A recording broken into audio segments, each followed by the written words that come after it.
दोस्तों, मेरा नाम रवि बख्श है और आप देख रहे हैं एनबी लर्निंग। दोस्तों, आज का हमारा टॉपिक है नॉक्स। नॉक्स के बारे में आज हमारा टॉपिक है। आज हम डिस्कस करने वाले हैं वाकिशा 275 GL प्लस के ESM नॉक्स कंट्रोल सिस्टम को। तो नॉक्स कंट्रोल सिस्टम को डिस्कस करने से पहले मैं थोड़ा सा ओवरव्यू नॉक्स के बारे में देना चाहूँगा। चलें स्टार्ट करते हैं आज की हमारी वीडियो। दोस्तों, नॉक्स जो है ये हैज़र्डियस गैसेस होती हैं। नॉक्स कॉमन नाम है। ये नाइट्रिक ऑक्साइड होते हैं, नाइट्रोजन ऑक्साइड और नाइट्रोजन डाइऑक्साइड, यानी कि NO और NO2 इन दोनों को कॉमन करके जो इनका कॉमन नेम रख दिया गया है वो है नॉक्स।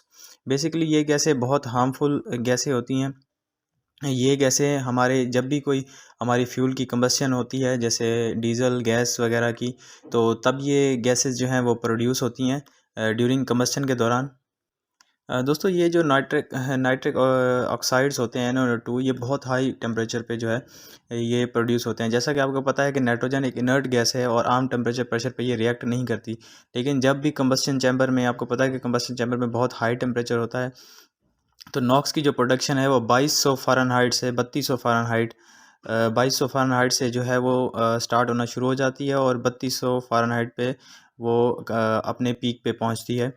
यानी कि जितना आप टेम्परेचर बढ़ाते जाएंगे, वैसे तो नाइट्रोजन इनर्ट गैस है, लेकिन जब आप टेम्परेचर बढ़ाते हैं तो फिर नाइट्रोजन ऑक्सीजन के साथ रिएक्ट करना शुरू कर देती है, जिससे क्या होता है, हमारे NO और NO2 बनते हैं। दोस्तों, ये गैसें हमारे इन्वायरमेंट के लिए और इंसानों के लिए बहुत ही ज़्यादा ख़तरनाक होती हैं। इससे जो है सांस की बीमारियां पैदा होती हैं, रेस्पिरेटरीज इशू होते हैं। ये NO और NO2 ये जब हमारे एटमॉस्फेयर में जाते हैं तो जैसे ही बारिश होती है, तो बारिश, आपको पता है कि H2O पानी होता है और वो जो है NO NO2 के साथ रिएक्ट करके नाइट्रिक एसिड बनाता है। और नाइट्रिक एसिड जैसे ही हमारे नीचे ज़मीन पर गिरता है तो हमारी फसलों को और हमारी ज़मीन की फर्टिलिटी को भी नुकसान देता है, और दूसरा इंसानों में सांस की तकलीफ़ का बायस बनता है। नॉक्स की वजह से जो है, अक्सर आपने देखा होगा स्मोक वगैरह, और ये जो आजकल मसला बनता है स्मोक का, तो वो भी मसला प्रोड्यूस होता है। उसके अलावा जो ये नॉक्स होते हैं, ये ग्राउंड लेवल ओजोन बनाने में अहम किरदार अदा करते हैं, जो कि हमारे इकोसिस्टम को, हमारे एनिमल्स को और हमारे प्लांट को जो है वो डैमेज करते हैं। दोस्तों, नॉक्स बेसिकली जो है ये नाइट्रोजन से बनते हैं, और नाइट्रोजन तो एक तो हमारे जो फ्यूल आ रहा होता है, नेचुरल गैस आ रही होती है, उसमें भी कुछ मिकदार में नाइट्रोजन प्रेजेंट होती है। और दूसरा जो ज़हरी बात है, हम कम्बस्शन के लिए हवा दे रहे होते हैं, तो उस हवा में भी नाइट्रोजन, आप लोगों को पता है कि 70% जो है, 70+% जो है उसमें नाइट्रोजन होती है। तो यही नाइट्रोजन जो है, जब टेम्परेचर बहुत ज़्यादा हाई हो जाता है तो फिर ऑक्सीजन के साथ रिएक्ट करके नाइट्रिक ऑक्साइड बनाती है। इसके साथ ही एक और भी गैस, नॉक्स के साथ सॉक्स का भी वर्ड इस्तेमाल होता है, सल्फ़र ऑक्साइड और सल्फ़र डाइऑक्साइड। वो भी हमारे फ्यूल में सल्फ़र की मौजूदगी की वजह से बनते हैं, लेकिन क्योंकि वो बहुत कम होते हैं तो ज़्यादातर जो है वो नॉक्स को डिस्कस किया जाता है, क्योंकि नॉक्स जो है वो बहुत ज़्यादा बनते हैं। उसकी वजह यह है कि हमारी एयर जो है वो 72% जो है उसमें नाइट्रोजन होता है, जो कि हाई टेम्परेचर पर जाके नॉक्स जनरेट करते हैं।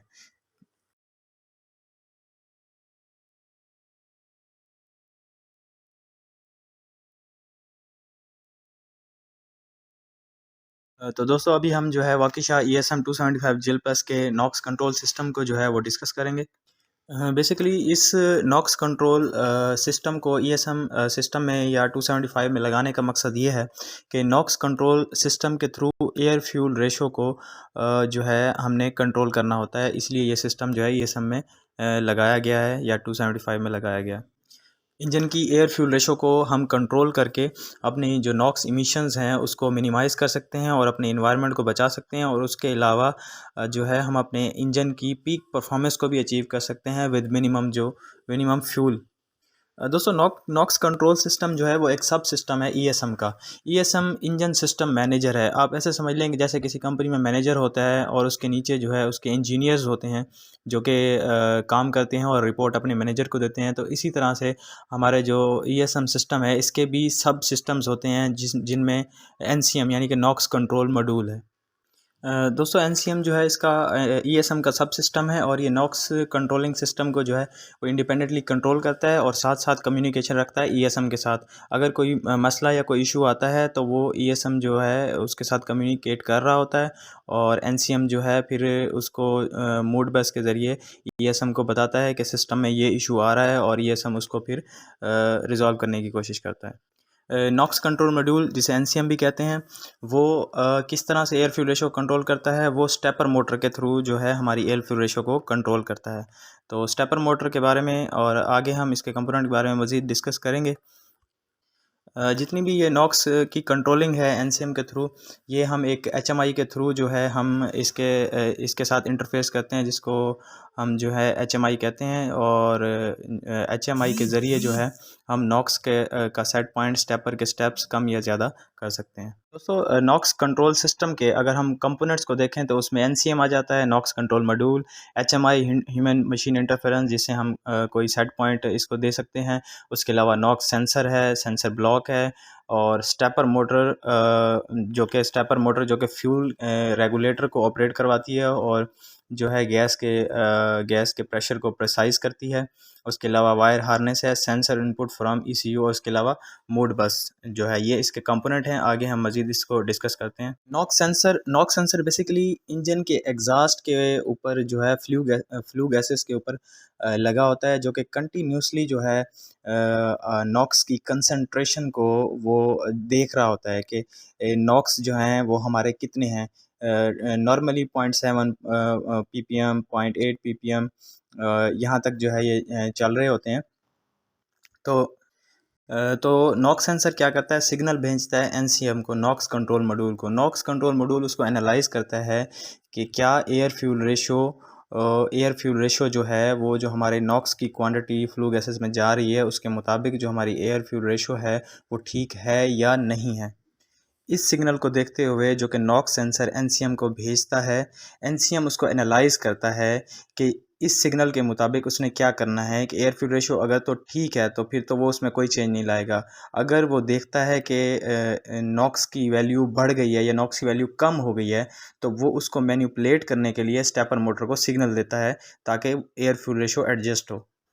दोस्तों सेंसर के अंदर जो है वो सेल्फ डायग्नोस्टिक की एबिलिटी है, यानी कि अगर सेंसर में कोई फ़ॉल्ट आता है तो नॉक सेंसर जो है वो जो फ़ॉल्ट है वो एनसीएम को भेजेगा कि सेंसर के अंदर फ़ॉल्ट आ गया है और एनसीएम क्या करेगा, एचएमआई के थ्रू उसको हमें डिस्प्ले करवा देगा कि सेंसर में फ़ॉल्ट आ गया। दोस्तों अभी हम जो है NOx control air fuel ratio system को ड्राइंग से समझेंगे और इसमें आपको जो है ये सिस्टम क्लियर हो जाएगा कि बेसिकली ये सिस्टम वर्क किस तरह करता है।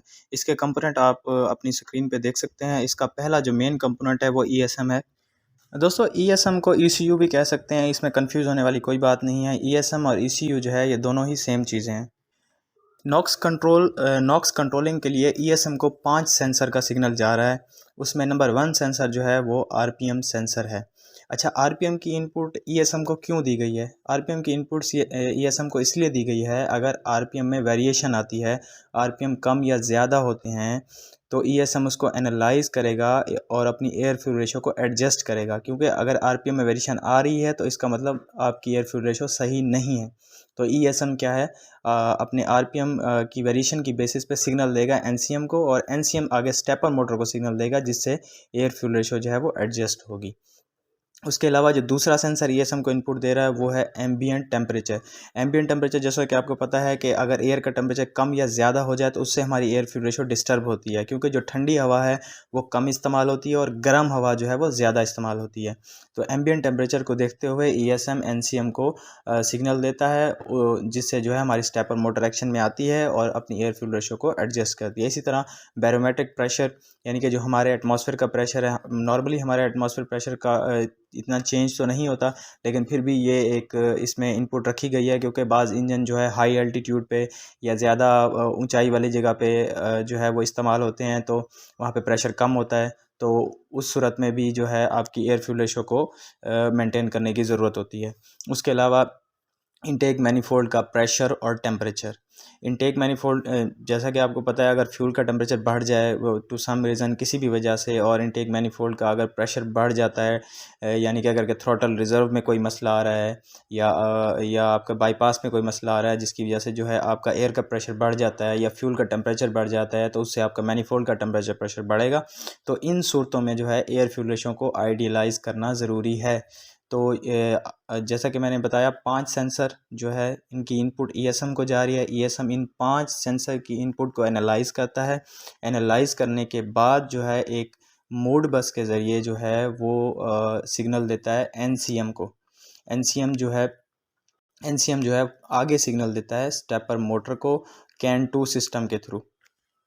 मैं अगर इन 5 सेंसरों में से आपको एक की मिसाल देता चलूँ, फॉर एग्ज़ाम्पल अगर आपका एम्बिएंट टेम्परेचर कम हो गया, यानी कि रात में आपका एम्बिएंट टेम्परेचर जो है वो कम हो जाता है, तो उससे क्या होती है, हमारी एयर ज़्यादा डेंस्ड हो जाती है। उस सूरत में क्या होता है, उस सूरत में ये होता है कि एयर फ्यूल रेशो को एडजस्ट करना होता है। तो जो हमारी स्टेपर मोटर है उसमें क्या होता है कि उसको कम करेगी। कम करने से क्या होगा, अगर जैसे ही हमारी एयर डेंस होगी, ज़्यादा उसकी डेंसिटी होगी, तो फ्यूल भी हमारा ज़ाहिर बात है कंपैरेटिवली ठंडा होगा, तो उससे क्या होगा, नॉक्स जो है वो रात में बढ़ सकते हैं। तो उसको कम करने के लिए जो है वो स्टेपर मोटर जो है वो कम होती है, जिससे एयर फ्यूल रेशो कम होती है और जो है नॉक्स भी कम हो जाते हैं। बाकी आप ड्राइंग में देख सकते हैं कि एनसीएम सिग्नल भेजता है स्टेपर मोटर को, और स्टेपर मोटर की फीडबैक भी आ रही है एनसीएम में। उसके अलावा एनसीएम का जो है 2 वे कम्युनिकेशन सिस्टम है एचएमआई के साथ, यानी कि जो हमारी ह्यूमन मशीन इंटरफेरेंस है, हमारा जो एनसीएम है एचएमआई को सिग्नल दे भी रहा है और वहाँ से फीडबैक ले भी रहा है। और अगर आप ऊपर से देखें 10 नंबर पे, तो ये हमारा नॉक्स सेंसर है। नॉक्स सेंसर का सिग्नल एचएमआई और एनसीएम के दरमियान में आ रहा है, यानी कि जो नॉक्स की जो आउटपुट वैल्यू है वो हमारे एनसीएम को भी जा रही है और हमारी एचएमआई पे भी डिस्प्ले हो रही है। एनसीएम जो है उस नॉक्स की वैल्यू को एनालाइज़ करता है। एनालाइज़ करने के बाद स्टेपर मोटर को सिग्नल देता है और फिर स्टेपर मोटर से फीडबैक भी लेता है कि स्टेपर मोटर की कितनी पोजीशन चल रही है। ये एनसीएम का जो सिस्टम है, ये सब सिस्टम है ईएसएम का, यानी कि ईएसएम उनको ऊपर से जो है वो सारे सेंसर की इनपुट वगैरह देके एक फ़ाइनल सिग्नल दे रहा होता है, और आगे एनसीएम फिर उसको जो है ऑपरेट कर रहा होता है। दोस्तों, ये थी आज की हमारी नॉक्स एयर फ्यूल रेशो पे वीडियो, जो कि मैंने ESM 275 GL+ के मतलब बनाई है। ये फर्स्ट पार्ट है इस वीडियो का, और आगे हम जो है इनके कंपोनेंट को, नॉक्स सेंसर को, स्टेपर वगैरह को मज़ीद डिटेल से डिस्कस करेंगे। तो मिलते हैं अगली वीडियो में इसके पार्ट 2 के साथ। अब तक के लिए अल्लाह हाफ़िज़। दोस्तों, अभी हम जो है NOx control air fuel ratio system को ड्राइंग से समझेंगे, और इसमें आपको जो है ये सिस्टम क्लियर हो जाएगा कि बेसिकली ये सिस्टम वर्क किस तरह करता है। इसके कंपोनेंट आप अपनी स्क्रीन पे देख सकते हैं। इसका पहला जो मेन कंपोनेंट है वो ईएसएम है। दोस्तों, ईएसएम को ईसीयू भी कह सकते हैं, इसमें कंफ्यूज होने वाली कोई बात नहीं है। ईएसएम और ईसीयू जो है ये दोनों ही सेम चीज़ें हैं। नॉक्स कंट्रोलिंग के लिए ईएसएम को 5 सेंसर का सिग्नल जा रहा है। उसमें नंबर 1 सेंसर जो है वो आरपीएम सेंसर है। अच्छा, आरपीएम की इनपुट ईएसएम को क्यों दी गई है? आरपीएम की इनपुट ईएसएम को इसलिए दी गई है, अगर आरपीएम में वेरिएशन आती है, आरपीएम कम या ज़्यादा होते हैं, तो ईएसएम उसको एनालाइज करेगा और अपनी एयर फ्यूल रेशो को एडजस्ट करेगा। क्योंकि अगर आरपीएम में वेरिएशन आ रही है तो इसका मतलब आपकी एयर फ्यूल रेशो सही नहीं है। तो ईएसएम क्या है, अपने आरपीएम की वेरिएशन की बेसिस पे सिग्नल देगा एनसीएम को, और एनसीएम आगे स्टेपर मोटर को सिग्नल देगा, जिससे एयर फ्यूल रेशो जो है वो एडजस्ट होगी। उसके अलावा जो दूसरा सेंसर ईएसएम को इनपुट दे रहा है वो है एम्बिएंट टेम्परेचर। एम्बिएंट टेम्परेचर, जैसा कि आपको पता है कि अगर एयर का टेम्परेचर कम या ज़्यादा हो जाए तो उससे हमारी एयर फ्यूल रेशो डिस्टर्ब होती है, क्योंकि जो ठंडी हवा है वो कम इस्तेमाल होती है और गर्म हवा जो है वो ज़्यादा इस्तेमाल होती है। तो एम्बिएंट टेम्परेचर को देखते हुए ईएसएम एनसीएम को सिग्नल देता है, जिससे जो है हमारी स्टेपर मोटर एक्शन में आती है और अपनी एयर फ्यूल रेशो को एडजस्ट करती है। इसी तरह बैरोमेट्रिक प्रेशर, यानी कि जो हमारे एटमॉस्फेयर का प्रेशर है, नॉर्मली हमारे एटमॉस्फेयर प्रेशर का इतना चेंज तो नहीं होता, लेकिन फिर भी ये एक इसमें इनपुट रखी गई है, क्योंकि बाज़ इंजन जो है हाई एल्टीट्यूड पे या ज़्यादा ऊंचाई वाली जगह पे जो है वो इस्तेमाल होते हैं, तो वहाँ पे प्रेशर कम होता है। तो उस सूरत में भी जो है आपकी एयर फ्यूल रेशो को मेंटेन करने की ज़रूरत होती है।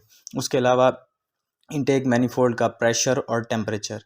इनटेक मैनिफोल्ड, जैसा कि आपको पता है, अगर फ्यूल का टेम्परेचर बढ़ जाए वो टू सम रीज़न किसी भी वजह से, और इनटेक मैनिफोल्ड का अगर प्रेशर बढ़ जाता है, यानी कि अगर के थ्रॉटल रिज़र्व में कोई मसला आ रहा है, या आपका बाईपास में कोई मसला आ रहा है जिसकी वजह से जो है आपका एयर का प्रेशर बढ़ जाता है या फ्यूल का टेम्परेचर बढ़ जाता है, तो उससे आपका मैनिफोल्ड का टेम्परेचर प्रेशर बढ़ेगा।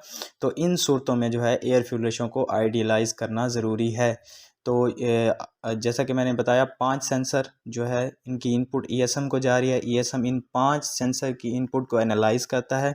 एनालाइज करने के बाद जो है एक मोड बस के ज़रिए जो है वो सिग्नल देता है एनसीएम को। एनसीएम जो है एनसीएम जो है आगे सिग्नल देता है स्टेपर मोटर को कैन 2 सिस्टम के थ्रू। मैं अगर इन 5 सेंसरों में से आपको एक की मिसाल देता चलूँ, फॉर एग्जांपल अगर आपका एम्बिएंट टेम्परेचर कम हो गया, यानी कि रात में आपका एम्बिएंट टेम्परेचर जो है वो कम हो जाता है, तो उससे क्या होती है, हमारी एयर ज़्यादा डेंस्ड हो जाती है। उस सूरत में क्या होता है, उस सूरत में ये होता है कि एयर फ्यूल रेशो को एडजस्ट करना होता है। तो जो हमारी स्टेपर मोटर है उसमें क्या होता है कि उसको कम करेगी। कम करने से क्या होगा, अगर जैसे ही हमारी एयर डेंस होगी, ज़्यादा उसकी डेंसिटी होगी, तो फ्यूल भी हमारा ज़ाहिर बात है कंपैरेटिवली ठंडा होगा, तो उससे क्या होगा, नॉक्स जो है वो रात में बढ़ सकते हैं। तो उसको कम करने के लिए जो है वो स्टेपर मोटर जो है वो कम होती है, जिससे एयर फ्यूल रेशो कम होती है और जो है नॉक्स भी कम हो जाते हैं। बाकी आप ड्राइंग में देख सकते हैं कि एनसीएम सिग्नल भेजता है स्टेपर मोटर को, और स्टेपर मोटर की फीडबैक भी आ रही है एनसीएम में। उसके अलावा एनसीएम का जो है टू वे कम्युनिकेशन सिस्टम है एचएमआई के साथ, यानी कि जो हमारी ह्यूमन मशीन इंटरफेरेंस है, हमारा जो एनसीएम है एचएमआई को सिग्नल दे भी रहा है और वहाँ से फीडबैक ले भी रहा है। और अगर आप ऊपर से देखें 10 नंबर पे, तो ये हमारा नॉक्स सेंसर है। नॉक्स सेंसर का सिग्नल एचएमआई और एनसीएम के दरमियान में आ रहा है, यानी कि जो नॉक्स की जो आउटपुट वैल्यू है वो हमारे एनसीएम को भी जा रही है और हमारी एचएमआई पे भी डिस्प्ले हो रही है।